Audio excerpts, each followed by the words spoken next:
4 days to go bago po ang eleksyon. Paalala lamang po na bawal ang vote buying. Yan. May nangyayaring ganyan daw sa Nabotas. Nakita po ng mga pulis ang isang babae na namimigay ng envelope sa mga dumalo sa umano'y watchers training doon. Ang laman daw ng envelope, pera. 200 botante raw na rehistrado sa Malabon ang kalahok sa training. Dinala sila sa Navotas Police Station. Irereklamo sila ng vote buying o vote selling, sabi ng COMELEC. Wala pa silang pahayag sa media. Nakakatuwa pero nakakangit-ngit at nakakagalit. Nakakatuwa dahil siyempre minahuli kami.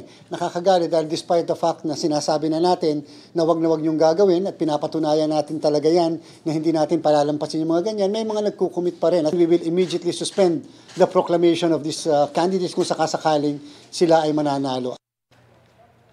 Balita ko, may tututukan kayo tuwing 10:30 a.m. sa GTV.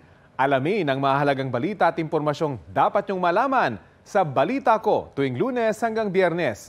Mag-subscribe din sa GMA Integrated News sa YouTube.